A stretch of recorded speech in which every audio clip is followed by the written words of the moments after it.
এটা আমাদের auto feeder মেশিনের ডিসপ্লে বোর্ড। এটা নর্মালি ম্যানুয়ালে দেওয়া থাকবে। আমরা যখন সুইচ অন করব এবং সুইচ অন করার পরে এটা আমরা অটোতে নিয়ে যাব। অটোতে নিয়ে গেলে দেখা যাবে যে এখানে 1 থেকে 8 পর্যন্ত সিলেকশন বোর্ডে 1 থেকে 8 পর্যন্ত দেওয়া আছে। মূলত আমরা 8 বার টাইম সেট করতে পারবো। এখন আমরা যেমন 1 নাম্বার টাইমটা সেট করতে চাচ্ছি, আমরা সেট আপ অপশনে চলে যাব। তখন অন টাইম সেট করার জন্য বলবে। আমাদের এখন ঘড়িতে আছে 4:50। আমরা ঠিক 4টা এইখানে গিয়ে ব্রাঞ্চে গিয়ে মিনিট 50 মিনিট আমরা নিয়ে আসতেছি। ঠিক 52 মিনিটে স্টার্ট হবে। তারপর আমরা অফ টাইমটা সিলেক্ট করব। সেক্ষেত্রে আবার টাইমে গিয়ে আমরা 4টা ব্রাঞ্চে গিয়ে মিনিট ঠিক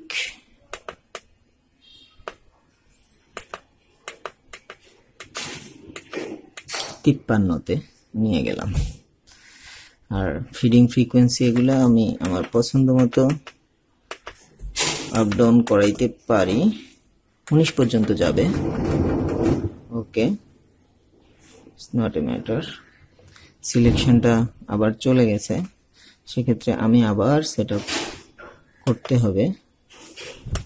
সিলেকশন 1 সিলেক্ট হয়ে গেছে, অ্যাডজাস্ট হয়ে গেছে। এখন যদি আমি 2 নম্বরে যেতে চাই, 2 নম্বর টাইমও সেট করা যাবে।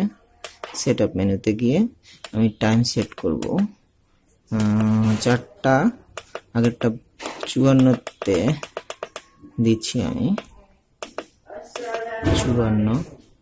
আবার আমি সেট আপে গিয়ে স্টপ টাইমটা ঠিক করছি 4:55 দিয়ে দেই।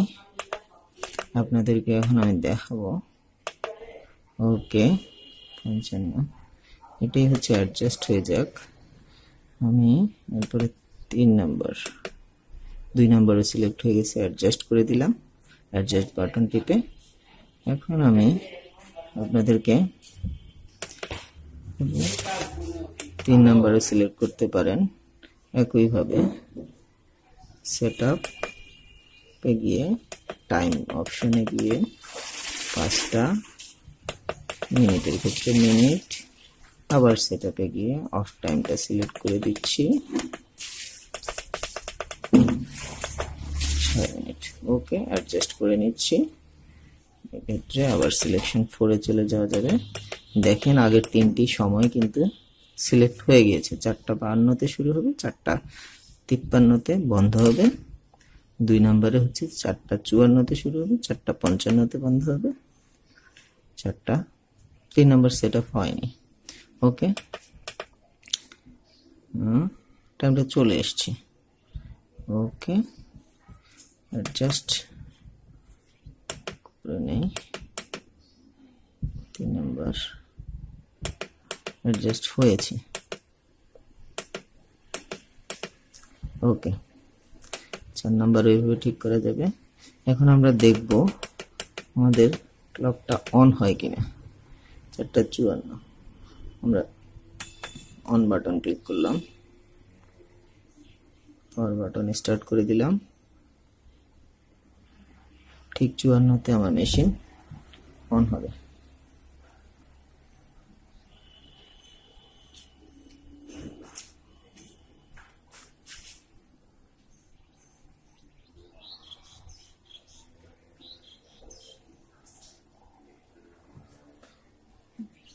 চারটা 53 আমার মেশিন 54-তে অন হবে, 55-তে অফ হবে।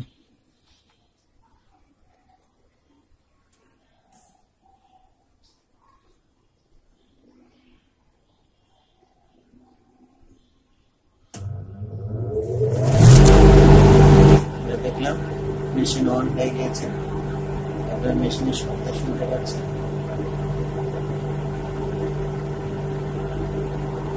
ওকে, ঠিক 55-তে মেশিনটা অফ হবে।